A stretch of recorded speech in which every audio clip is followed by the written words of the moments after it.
anggaran sekitar 49,3 triliun termasuk ASN pusat, daerah, TNI, Polri, dan pensiunan. Dengan adanya pencairan gaji, paket stimulus 24,44 triliun dan akselerasi program-program pemerintah, maka kita harapkan momentum pertumbuhan bisa terus terjaga. Memang kita ketahui naik sebesar 8% gaji para aparatur sipil negara atau ASN dipastikan akan mengalami kenaikan. Ya, rencana kenaikan gaji untuk tahun 2025 telah dikonfirmasi oleh Menteri Koordinator Bidang Perekonomian Erlangga Hartarto. Menurut Erlangga, kenaikan gaji ASN akan disesuaikan dengan kondisi ekonomi yang ada. Pemerintah berfokus pada efektivitas dan efisiensi birokrasi serta adaptasi pola kerja baru dengan memanfaatkan teknologi informasi dan komunikasi untuk meningkatkan produktivitas. Tak hanya itu, dalam kerangka ekonomi makro dan pokok-pokok kebijakan fiskal 2025, pemerintah juga menegaskan komitmennya untuk meningkatkan kualitas belanja pegawai. Hal ini dilakukan dengan menjaga daya beli dan konsumsi aparatur negara melalui berbagai insentif seperti pemberian THR dan gaji, pensiun ke-13, serta penyesuaian gaji ASN.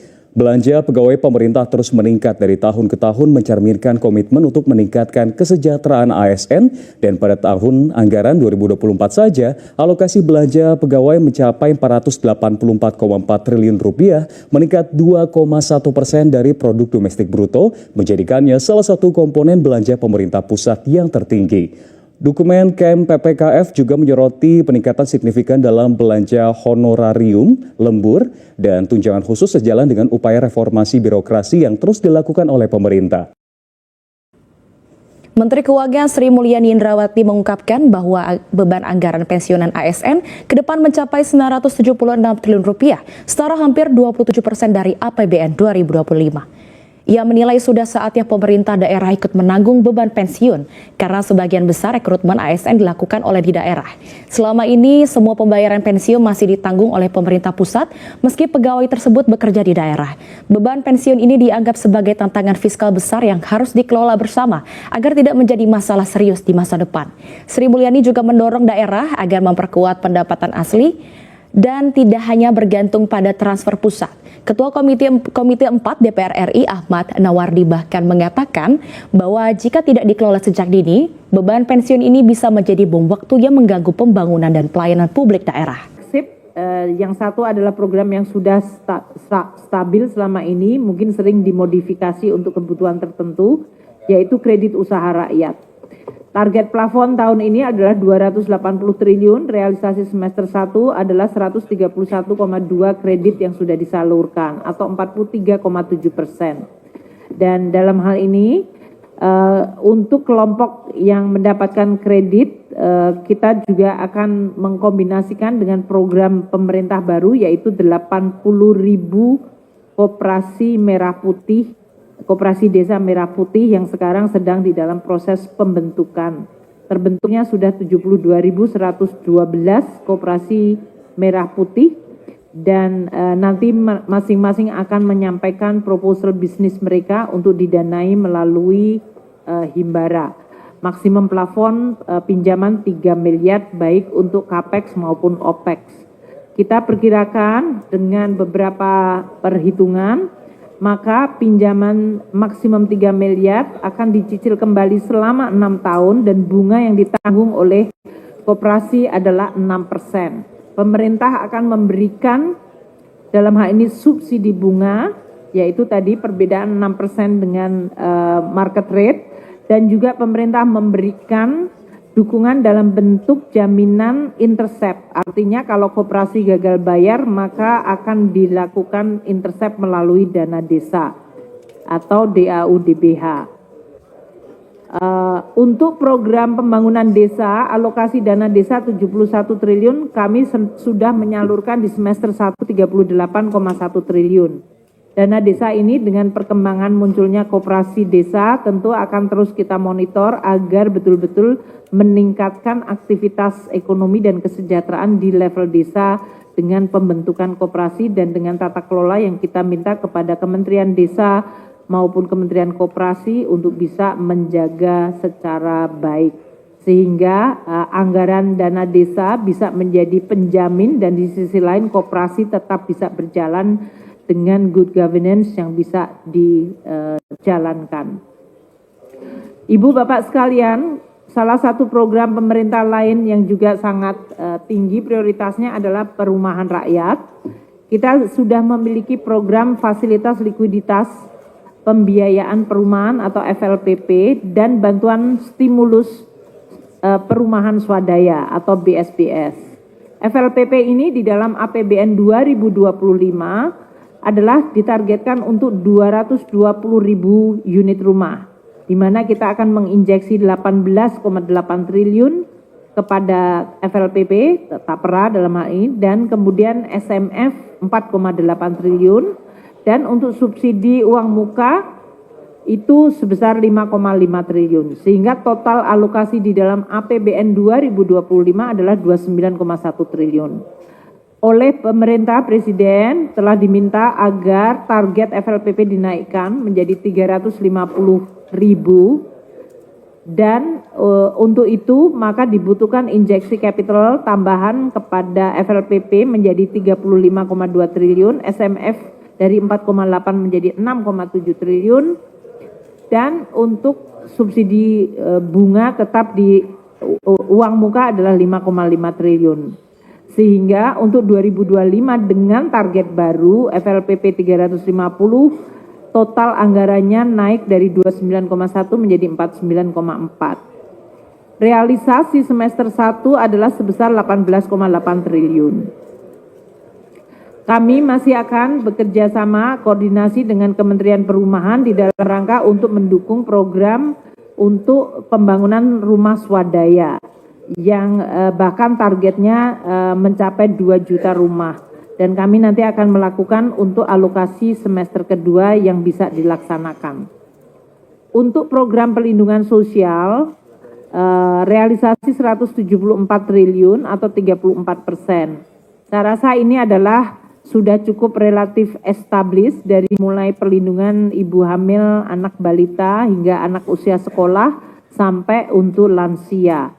Dari mulai pemberian cash langsung, makanan maupun sampai dengan beasiswa, dan dari sisi kartu jaminan kesehatan agar mereka mampu berobat secara gratis. Realisasi anggaran bansos mencapai 78 triliun. Dan dalam hal ini programnya yang sudah relatif stabil dari mulai PKH 13,1 triliun, sembako 25,9 triliun, PBI JKN 23,2 triliun, program Indonesia Pintar 6,6 triliun, program Indonesia Pintar Kuliah 7,8, dan rehabilitasi dan asistensi untuk kedaruratan bencana. Jadi total 78 triliun atau naik 2,9% dibanding tahun lalu, ini langsung diberikan kepada masyarakat yang paling membutuhkan dari APBN. Untuk subsidi kompensasi kami telah mengeluarkan 161,4 triliun atau 32,4% dari alokasi anggaran. Kita lihat di dalam tabel ini 161 relatif sedikit lebih tinggi dibandingkan tahun lalu. Dan kalau kita lihat dari realisasi semester 1 untuk subsidi energi mengalami penurunan 7,9% dibandingkan tahun lalu semester 1. Untuk subsidi non-energi ada kenaikan 20% yaitu mencapai 25,9 triliun. Terutama kita lihat dari sisi subsidi pupuk yang naik tadi karena penyalurannya tepat waktu, tepat lokasi. Untuk semester 1 ini kami sudah menyalurkan berbagai kebutuhan subsidi seperti yang ada di dalam gambar di atas. Untuk belanja pegawai, kami mungkin tidak ulang, tapi untuk gaji kita bayar setiap bulan selama 6 bulan.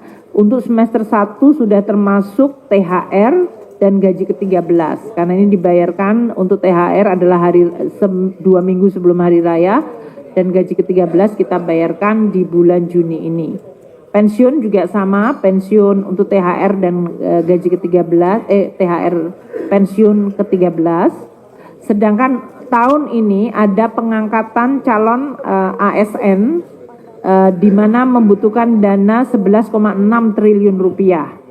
Sedangkan untuk beberapa tunjangan profesi guru non-ASN yang diberikan oleh Kementerian Dikbud dalam hal ini mencapai 1,5 juta 1,5 hingga 2 juta kepada guru-guru non-ASN. Tunjangan juga diberikan kepada dosen yang waktu itu sempat adanya merasa didiskriminasikan di dalam posisinya antara dosen BLU, dosen ASN di bawah Kemendikti maupun dosen yang ada di dalam PT PNBH. Untuk belanja pemerintah pusat secara total kita sudah membelanjakan 1.003,6 triliun. Ini 37,1% dari total APBN kita. Belanja KL 470 triliun dan belanja non KL 533. Terima kasih Pak Anggito karena terjadi dehidrasi untuk kami. Ibu Bapak sekalian, untuk belanja KL ini kita lihat kenaikan yang cukup tinggi yaitu 40,6% itu mohon maaf itu adalah absorpsi terhadap plafon APBN. Kalau dibandingkan tahun lalu agak lebih rendah karena tahun lalu 44,7 belanja KL sudah terserap. Sekarang baru 40,6. Meskipun kalau kita lihat Q1 dalam hal ini terjadi kenaikan belanja dari Q1 ke Q2. Kalau kita lihat kuartal 1 baru 196 triliun yang dibelanjakan. Tahun lalu Q1 itu 222 triliun. Jadi memang lebih rendah, makanya tadi pertumbuhan konsumsi pemerintah negatif. Sedangkan Q2 sudah catching up. Kita lihat pertumbuhan belanja KL 274,4 triliun di kuartal kedua dibandingkan tahun lalu yang 265,1 triliun itu sudah ada kenaikan. Jadi dari Q1 ke Q2 kenaikan belanjanya hampir 40%, dibandingkan tahun lalu Q2-nya sudah lebih baik. Ini menggambarkan bahwa KL sudah mulai bisa membelanjakan sesuai dengan anggaran sesudah mengalami Impres 1 seperti yang tadi kami sampaikan dari sisi efisiensi dan realokasi. Untuk belanja non-KL masih relatif stabil, kita lihat 315 triliun, tahun lalu 305 untuk Q2-nya, Q1 217, tahun lalu 205. Jadi sama seperti polanya, Q1 ke Q2 terjadi kenaikan belanja 45%.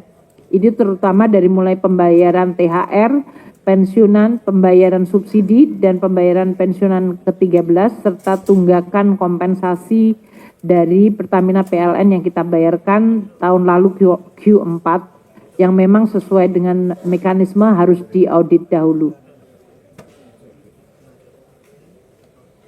Realisasi belanja 400 transfer ke daerah adalah 402,5 triliun. Kalau kita lihat dari sisi level masih lebih tinggi dibandingkan tahun lalu yang 400 triliun. Dari persentase juga relatif sama walaupun agak lebih rendah yaitu 43,8.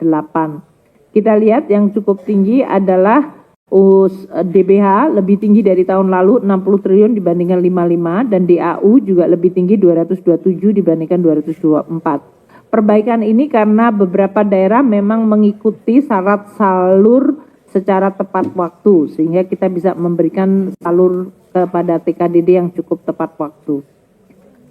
Mungkin saya tidak bacakan halaman 34 untuk Bapak dan Ibu sekalian, pimpinan dan anggota Banggar mengenai siapa yang menikmati transfer ke daerah ini untuk dalam berbagai bentuk dari mulai sekolah, tunjangan guru, kemudian bantuan untuk puskesmas, kemudian dana pelayanan dan perlindungan anak, dana ketahanan pangan. Jadi ini hanya untuk menggambarkan bahwa APBN kita itu sangat diandalkan dan sangat mempengaruhi dan sangat dinikmati manfaatnya langsung oleh masyarakat.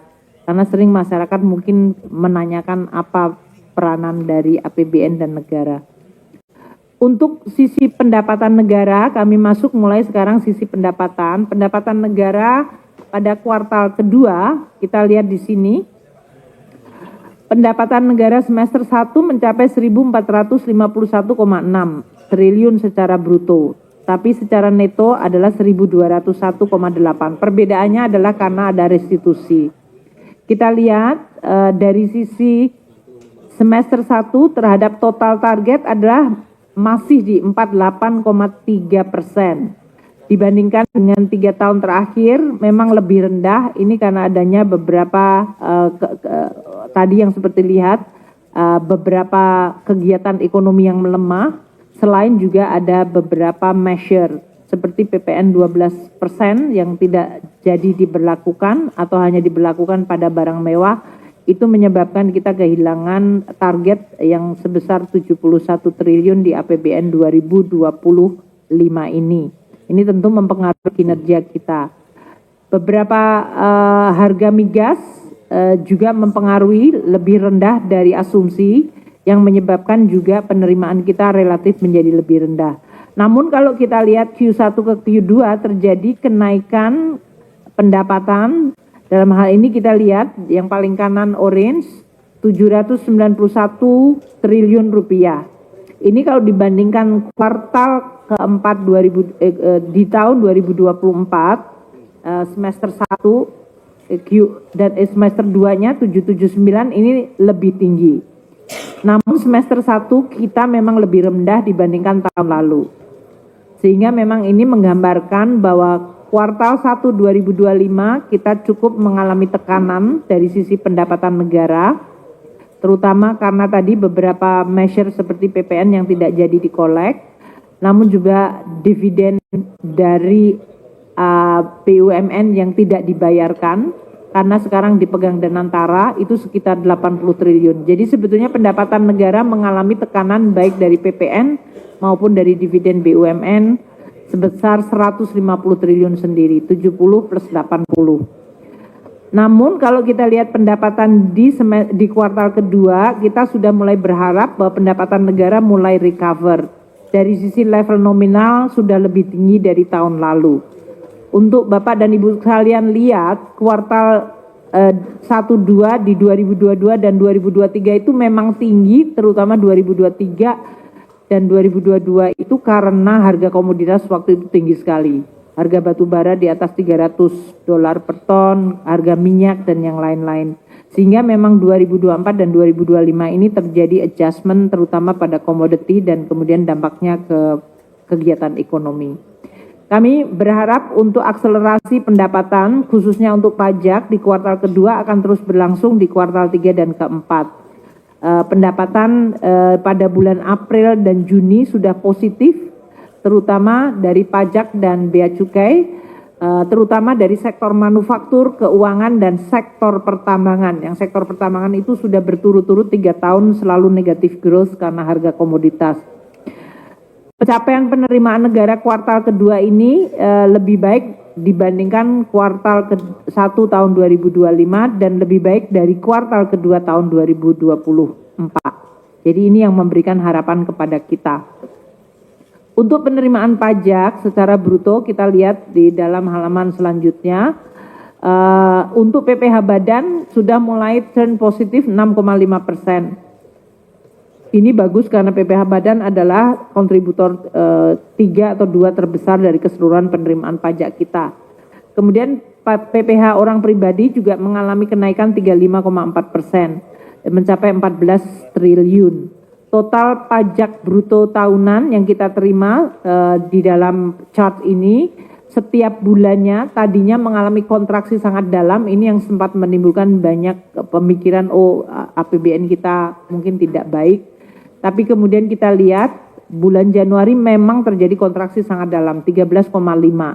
Kemudian Februari kontraksinya mulai mengecil di 4,3 dan mulai Maret sampai dengan Juni ini setiap bulan sudah positif growth di 7,6, 7%, 0,2 dan 11,2. Ini yang kita akan terus lakukan. Untuk netonya kita lihat memang jauh lebih dalam lagi. Kontraksi di bulan Januari mencapai 41,9%.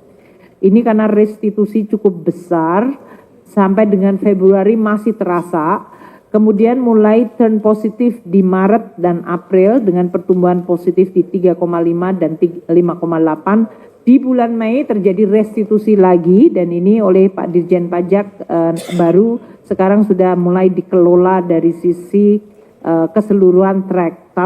Bulan Juni sudah mulai positive growth bahkan double digit di 10,9%. Ini memberi harapan bahwa di semester kedua kita bisa berharap untuk stabilisasi dari penerimaan pajak, karena penerimaan pajak adalah backbone dari penerimaan negara. Tapi ini tidak terlepas dari ada harga komoditas, adjustment terutama terhadap komoditas batu bara yang oleh undang-undang sekarang menjadi barang kena pajak. Ini menimbulkan restitusi yang cukup besar kepada penerimaan terutama komoditas batu bara kita. Kalau kita breakdown, mungkin nanti di panja bisa dilihat, saya mungkin tidak akan terlalu detail, tapi kira-kira untuk memberikan keyakinan bahwa kami meneliti secara detail apakah terjadi anomali dari pola penerimaan, sehingga kita bisa meyakinkan bahwa APBN kita dari sisi penerimaan masih bisa kita jaga dan bisa mendukung terutama program-program pemerintah yang cukup banyak dan meningkat. Untuk itu kita lihat pola dari 4 tahun terakhir relatif kita bagus, relatif masih sama.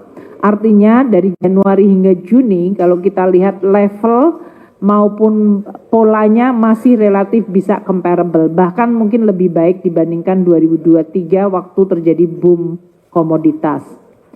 Untuk penerimaan bea cukai ini juga kalau kita lihat penerimaan bulanannya masih ups and down. Tapi positifnya naik turunnya itu cukup volatile karena Januari bisa tumbuhnya double digit 14,7, kemudian Februari turun di minus 7,8, kemudian tumbuh lagi di 41,6, minus lagi 16 dan tumbuh lagi 71. Untuk bea masuk masih mengalami penurunan 2,7% mencapai 23,6. Bea keluar tumbuh tinggi 80,4. Ini terutama kami menerapkan bea keluar baik karena CPO harganya mulai membaik dan konsentrat tembaga terutama untuk Freeport dan Aman yang diperbolehkan untuk mengekspor pada saat mereka smelternya mengalami kebakaran. Untuk cukai kita mendapatkan 108,8 triliun, ini tumbuh 6,9%. Untuk diingat oleh Bapak dan Ibu sekalian DPR bahwa tahun ini kita tidak menaikkan cukai rokok, kita mengubahnya dalam harga jualnya saja dan pertumbuhan kenaikannya 6,9. Pak Dirjen Bea dan Cukai yang baru yang mungkin saya perkenalkan tadi, Dirjen Bea Cukai Pak Jaka, Dirjen Pajak yang baru Pak Bimo, dan Wakil Menteri Keuangan bidang penerimaan Pak Anggito. Nggak perlu saya kenalkan, tapi beliau baru mengatakan baru sekarang ini kesini lagi sesudah 10 tahun Pak Said. Jadi perlu saya kenalkan kembali. Kembalinya si anak yang hilang kira-kira. Sama dengan penerimaan pajak, kami melakukan analisa cukup teliti untuk pola penerimaan 4 tahun terakhir dan kita lihat memang kalau kita lihat di sini tahun 2025 relatif merata Januari hingga Juni untuk bea dan cukai. Dibandingkan 2 tahun terakhir yang cukup volatile tiap bulannya, ini juga ada berbagai measure seperti dinamika global seperti kita semua ketahui, namun juga dampak dari kenaikan cukai terutama golongan 1 yang cukup tinggi dibandingkan golongan 2 dan terutama golongan 3. Kita melihat fenomena dan ini PR untuk Pak Dirjen Bea dan Cukai bahwa banyak rokok sekarang turun menjadi golongan 3 yang cukainya paling rendah dan juga munculnya rokok ilegal karena dianggap cukainya cukup tinggi. Ini merupakan hal yang perlu untuk diwaspadai dari bea dan cukai. Fenomena rokok ilegal dan downtrading ke bawah. Selain tentu saja karena situasi global terutama untuk bea keluar dan bea masuk tadi. Untuk PNBP, mungkin untuk Bapak dan Ibu sekalian, Badan Anggaran yang kami hormati, PNBP kita kehilangan 80 triliun karena dividen tidak diserahkan lagi ke APBN tapi dipegang oleh Danantara. Jadi untuk nanti targetnya perlu untuk adanya adjustment dengan adanya keputusan tersebut. Kita tidak lagi mengandalkan yang 80 triliun dari dividen BUMN. Nah, target untuk tahun ini 222,9 triliun sudah dikoleksi sampai dengan bulan Juni. Ini artinya 43,4 persen dari total tahun ini. Total tahun ini masih merupakan total dengan tadi dividen yang 80 triliun di dalamnya. Untuk penerimaan negara kita lihat agak terjadi perubahan di 2025 ya, karena tidak ada pembayaran dividen itu. Karena biasanya dividen dibayarkan di bulan Maret. Kita lihat di 3 tahun terakhir selalu bulan Maret ada kenaikan sekitar atau setoran dividen sekitar 70 triliun. Kita tidak mendapatkan di bulan Maret tahun ini. Jadi sekarang untuk PNBP kami bekerja keras untuk bisa merecover paling tidak 80 triliun yang tidak jadi kita terima. Jadi dari pajak Pak Bimo kehilangan 71, untuk PNBP 80 triliun itu yang harus kita recover. Dan di tengah dinamika global ini tadi dengan kinerja belanja dan pendapatan yang kami sampaikan, maka defisit anggaran tahun ini yang tentu dibiayai oleh surat utang pemerintah sebetulnya masih memiliki kinerja yang luar biasa baik. Kita lihat investor kita masih cukup kuat dan percaya terhadap APBN. Bid to cover ratio di Indonesia masih sangat tinggi. Ini padahal dalam situasi pasar global yang sangat volatile. Lelang terakhir bid to cover ratio tahun 2025 adalah mencapai 2,58 kali lipat untuk SUN, dan untuk surat berharga syariah 2,59. Investor asing masih menunjukkan minat yang cukup tinggi maupun investor lokal kita yang juga tetap loyal untuk membeli surat berharga negara. Rata-rata incoming dari investor asing untuk pembelian surat utang negara kita 21,2%, sedangkan untuk surat berharga syariah 17,58%. Yang kita berikan atau yang kita kabulkan untuk membeli SBN kita hanya 19,35% untuk SUN dan 17,7% untuk SBSN.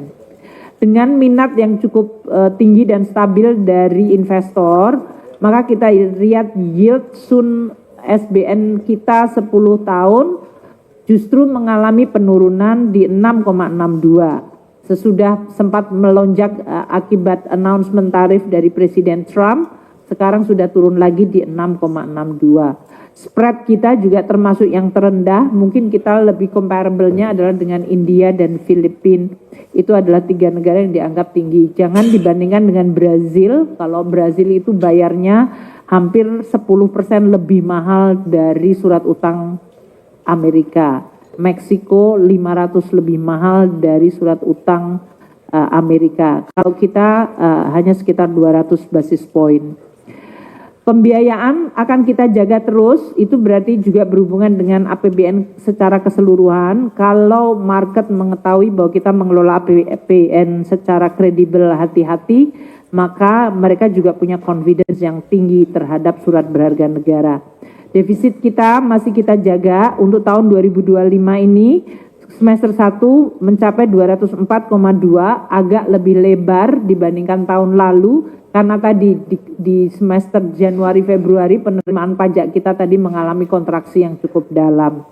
Namun kita berharap di semester kedua akan recover. Namun seperti diketahui bahwa tahun ini APBN kita didesain untuk defisit 2,53% dari GDP, di mana SBN neto akan diterbitkan 642, pinjaman 133 triliun, dan total penerbitan utang 775 triliun. Realisasi semester 1 untuk SBN 308,6 triliun atau 48%, pinjaman 6,9 triliun atau baru 5%, sedangkan jumlah dari keseluruhan utang 315 atau 40,7% dari target APBN tahun ini. Saldo kas kita cukup baik, masih bisa menjaga di dalam situasi di mana tadi program-program pemerintah yang terus akan dijalankan dan juga dalam suasana dunia yang masih penuh gejolak.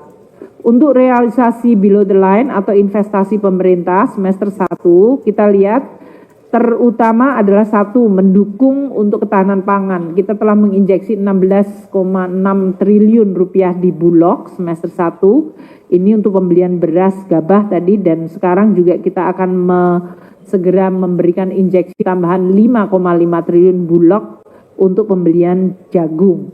Sehingga petani kita waktu dia menanam, menghasilkan, dia merasa memiliki kepastian dari harga komoditas yang ditanamnya. Sedangkan untuk FLPP kita telah menginjeksi 18,8 triliun untuk mendukung 115.930 unit rumah MBR dari target 350.000 tahun ini. Kita juga mendapatkan pengembalian ada 1,54 triliun pinjaman PEN daerah yang diberikan selama pandemi sudah kembali ke pemerintah, dan juga dari investasi non permanen 240 miliar serta cadangan pemerintah di BLU yang menghasilkan return 50 miliar rupiah. Kami menutup dengan semester 1-nya dulu sebelum saya masuk ke bagian terakhir. Jadi Bapak Ibu pimpinan dan anggota Badan Anggaran, tabel berikut di halaman 45 adalah realisasi semester 1. Ini biasanya wartawan menunggu karena biasanya kami sampaikan di ALKO konferensi pers. Semester 1 1.201,8 triliun pendapatan negara atau 40%. Untuk kita tambah, Bapak pimpinan dan anggota kita tambahkan kolom tambahan ya, mungkin yang kami sampaikan ke Bapak dan Ibu sekalian, file pertama hanya sampai yang kolom persen terhadap GDP. Kenapa kita tambahkan kolom terakhir? Karena Pak Anggito, Pak Bimo, dan Pak Jaka melaporkan ke saya ada tambahan pendapatan yang diterima hari Senin kemarin, yaitu hari terakhir di bulan Juni. Ya, jadi waktu kami cetak hari Minggu belum termasuk yang kita terima hari Senin. Jadi yang angka di kolom terakhir itu adalah angka adanya tambahan pendapatan berapa triliun Pak Anggito tadi? 9 triliun. 9 triliun di hari Senin yang barokah. Jadi kita dapatkan itu, kalau Bapak lihat pajaknya 831,3 triliun menjadi 837,8. Itu untuk penerimaan pajak. Untuk bea cukai 147 menjadi 147,5. Itu ya.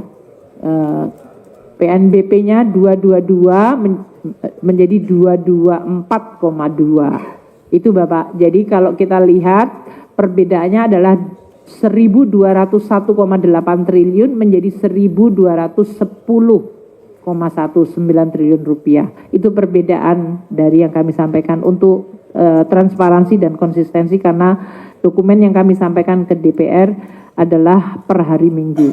Untuk belanja negara 1.406 menjadi agak sedikit naik 1.407, dengan belanja pemerintah pusat 1.003,6 menjadi 1.006,5, dan transfer ke daerah 402,5 turun menjadi 400. Ini berarti ada koreksi.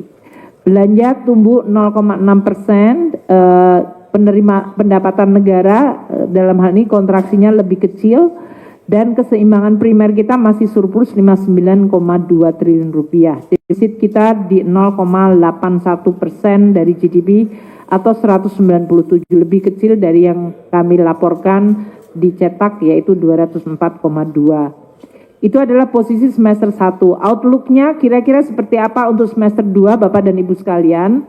Beberapa hal yang mungkin kami akan sampaikan. Pertama, kita tetap akan menjaga perekonomian dari sisi stabilitas makro bersama Pak Gubernur dengan kebijakan fiskal dan moneter untuk mendukung stabilitas tapi juga meredam perlemahan global dan meningkatkan pertumbuhan ekonomi. Dalam hal ini kami dengan Pak Gub terus berdiskusi apa yang bisa kita lakukan bersama. Defisit APBN di 2,53, kalaupun terjadi perlebaran sama seperti tahun lalu tidak akan menyentuh di 3%. Kita akan terus menjaga efisiensi dan rekonstruksi belanja. Beberapa perubahan yang tadi kami sampaikan, PPN 12% yang tidak jadi diberlakukan untuk seluruh barang jasa menyebabkan kita kehilangan 71 triliun, dan juga dengan adanya Danantara maka seluruh dividen sekarang dikelola Danantara sehingga tidak masuk ke APBN. Untuk beberapa program kami akan terus mendukung walaupun banyak yang masih dalam tahap persiapan, namun dilaporkan kepada Presiden banyak yang siap untuk mulai dilaksanakan di bulan Juli sampai dengan semester kedua ini. Kami memperkirakan pertumbuhan ekonomi 2025 pada kisaran 4,7 hingga 5,0 untuk semester kedua, sehingga secara keseluruhan antara 4,7 hingga 5,0. Terus program-program unggulan seperti MBG, FLPP Perumahan, Koperasi Merah Putih, Sekolah Rakyat itu semuanya yang memiliki multiplier effect, semuanya akan mulai berjalan di semester kedua. Inflasi tetap terjaga rendah untuk menjaga daya beli. Dan tentu kita akan terus menciptakan momentum investasi dan ekspor. Investasi ini terutama untuk hilirisasi sangat penting maupun investasi dari swasta murni.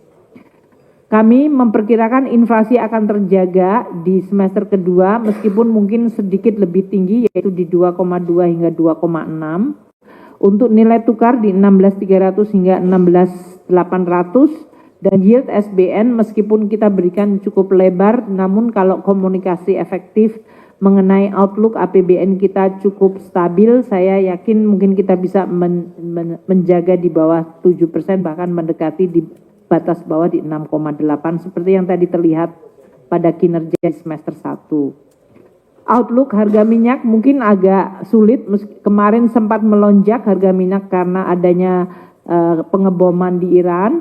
Namun kita melihat bahwa ada tren perbaikan, semoga tetap terjaga suasana kondusif dari sisi geopolitik dan perang di Timur Tengah. Sehingga kami memperkirakan cukup lebar antara 66 hingga 94 dolar di semester kedua.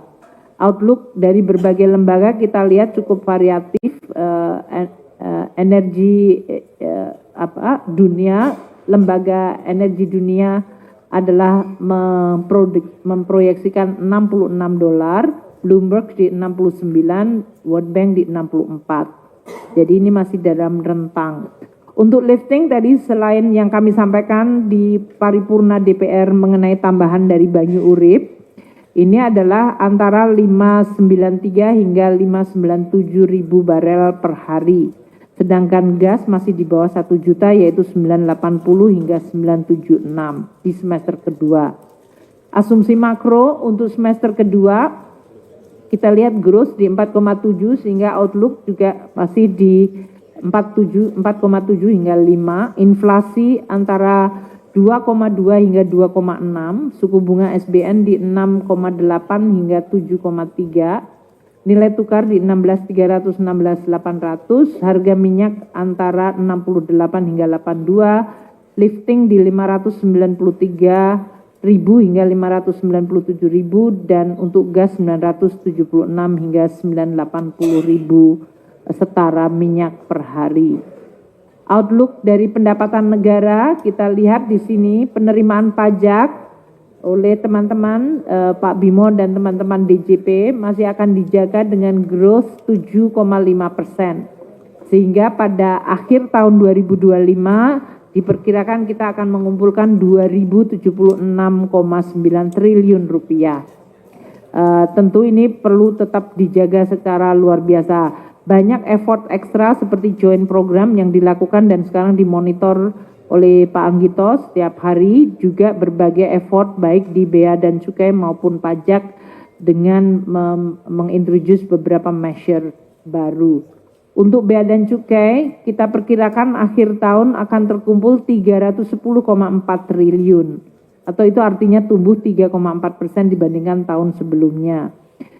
Kebijakan tidak menaikkan cukai tapi menaikkan harga jual eceran. Kemudian memberantas rokok ilegal maupun kecenderungan down trading serta akan dilakukan measure untuk men-track and trace autentifikasi cukai dan operasi untuk pemberantasan rokok ilegal. PNBP kita seperti kelihatan di sini untuk outlook-nya lebih rendah dari tahun sebelumnya. yaitu 477,8. Seperti kami tadi sampaikan, karena PNBP tidak lagi menerima dividen, yaitu kehilangan 80 triliun. Dan kita juga akan melakukan adjustment terhadap beberapa harga komoditas. Jadi kita cukup konservatif untuk estimasi PNBP. Akan kontraksi sebesar 18,3 karena komoditas, lifting minyak maupun tadi dividen BUMN yang tidak lagi diberikan ke APBN. Belanja kita sampai dengan akhir tahun diperkirakan mencapai 2.663 untuk belanja pemerintah pusat, sedangkan transfer ke daerah mencapai 864,1 triliun.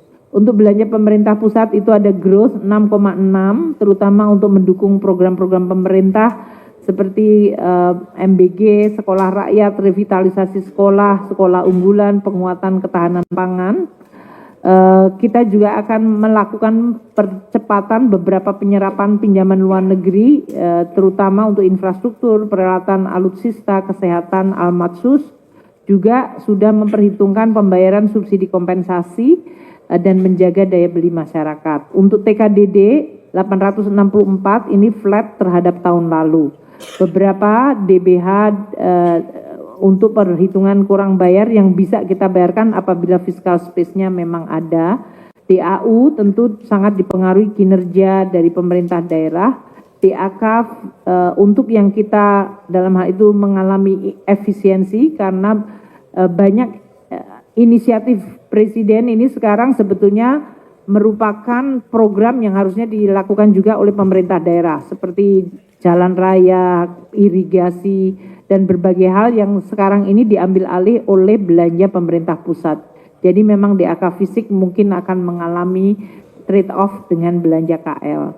Untuk dana otsus, dana keistimewaan diperkirakan akan terserap seluruhnya, dan dana desa tadi selain untuk menjadi penjaga terhadap koperasi merah putih, juga diharapkan tetap akan bisa diserap dengan perbaikan tata kelola dan hasil. APBN 2025 akan kita jaga sehat, kita terus men-trace dan memonitor baik dari sisi penerimaan maupun belanja dan suasana dari sisi pembiayaan. Outlook dari APBN 2025 adalah di tabel sebagai berikut.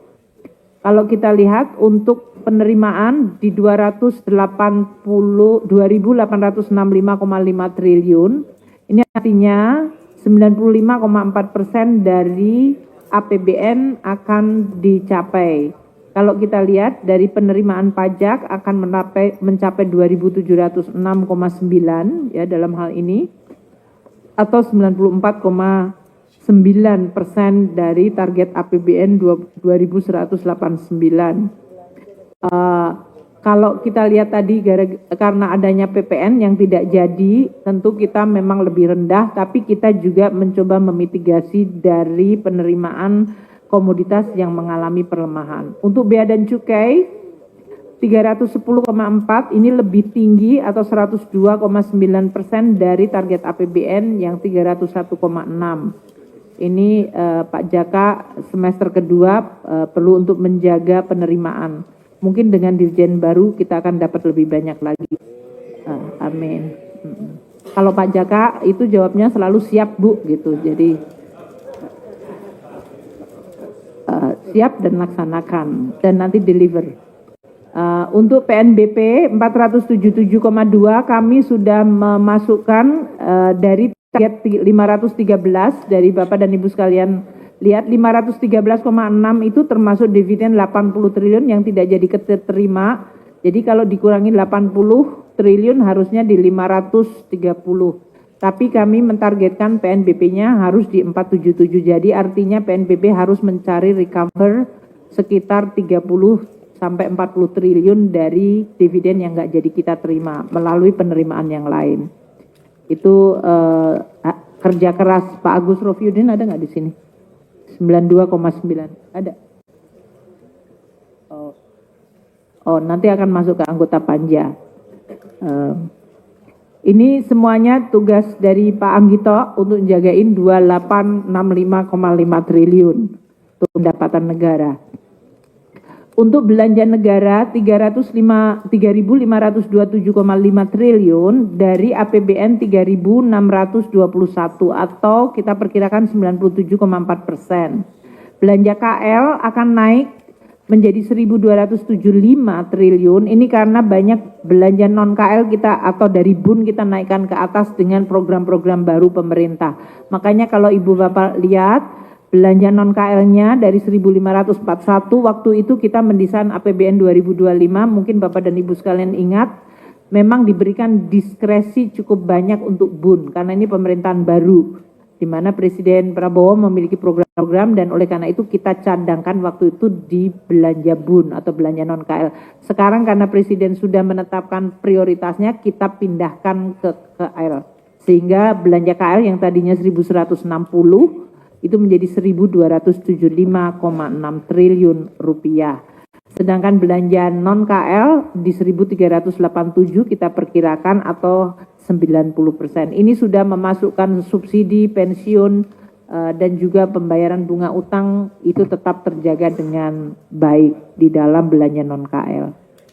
Belanja KL ini yang baru seperti MBG, ketahanan pangan, pendidikan, kesehatan, pertahanan, UMKM itu semuanya masuk sehingga menaikkan belanja KL menjadi 109,9% dari APBN awal. Transfer ke daerah 864 ini juga karena DAK fisik yang kita ambil di dalam rangka efisiensi dan untuk prioritas baru sehingga penyerapannya diperkirakan 93,9% dari 919 triliun. Jadi outlook APBN 2025 pertama untuk keseimbangan primer negatif 109,8 triliun dan untuk defisit totalnya di 662 menjadi 2,78% dari GDP, agak lebih lebar dibandingkan APBN awal tapi masih cukup manageable. Kami akan meminta persetujuan DPR untuk menggunakan sisa anggaran lebih 85,6 triliun sehingga kenaikan defisit itu tidak harus dibiayai semua dengan penerbitan surat utang namun menggunakan cash yang ada. Jadi untuk DPR Banggar kami mohon untuk poin yang keempat nanti dibahas dan mendapat persetujuan di dalam pembahasan LAPSEM ini.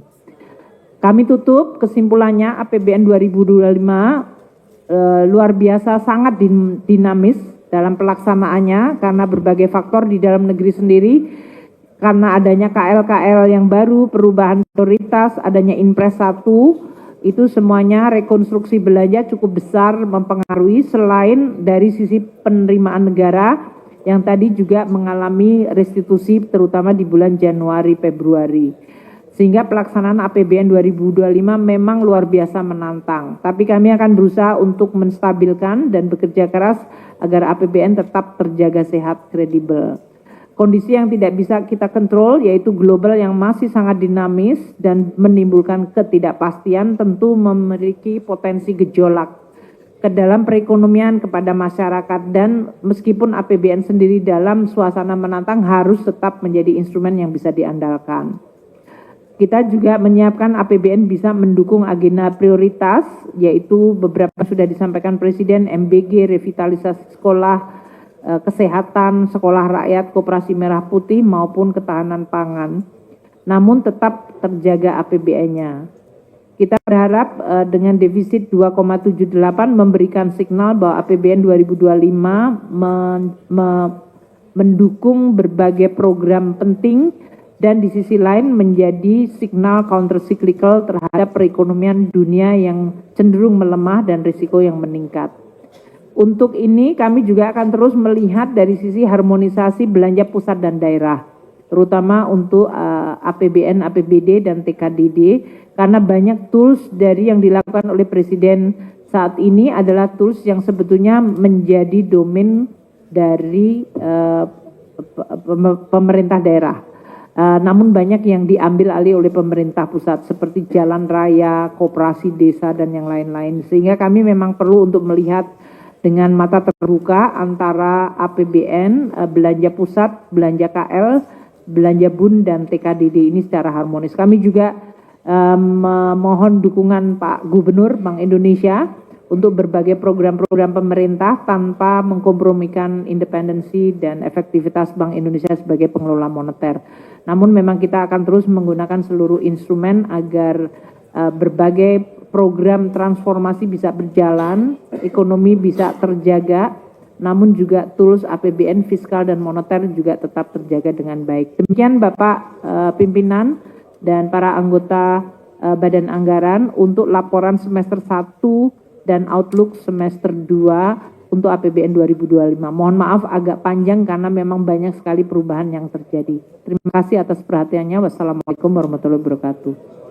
Waalaikumsalam warahmatullahi wabarakatuh. Bapak Ibu sekalian, sebagaimana kita sepakati tadi, pemerintah sudah panjang lebar paparannya kepada kita semua. Dan minta maaf Bapak Ibu sekalian, pimpinan dan sudah memberitahu Kapoksi juga kalau setiap raker maupun panja karena DPR sudah sejak 3 tahun yang lalu menggaungkan paperless, maka Bapak Ibu sudah tidak menerima fotokopi, bahan dan sebagainya langsung di HP Bapak Ibu sekalian atau di iPad dan sebagainya.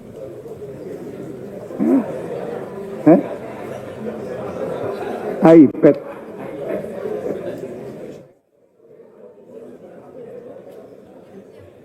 Kalau iPad minta nanti DPR akan bersurat kepada Menteri Keuangan.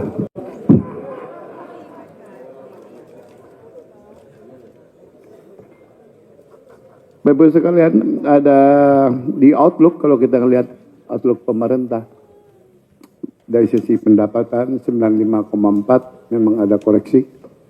Kemudian belanja juga ada koreksi. Memang koreksi pendapatan kita ketahui bersama, PPN 11 ke 12% tidak jadi, hanya PPNBM saja. Kemudian dividen, dan dividen sudah tidak diterima oleh Bendahara Umum Negara di Danantara. Kemudian yang terakhir tentu ICP yang kita tetapkan 82, tapi market sekitar 60, bahkan sempat di bawah 60. Oleh karenanya wajar saja, untung saja penerimaan itu masih ada bea cukai lah, manis-manis naik 103,7%. Tapi siapnya ke sana Pak, jangan ke sini Pak. Walaupun harus diakui tangannya berat, karena kita melawan ketidakpastian. Satu-satunya cara yang mitigasi kita, kemudian Menteri Keuangan berani ngambil posisi mau lakukan counter cyclical, ada risiko defisit dari 2,53 ke 2,78. Keseimbangan primernya ya bagaimana kita tahu tadi 107 dari minus 63 menjadi positif 173.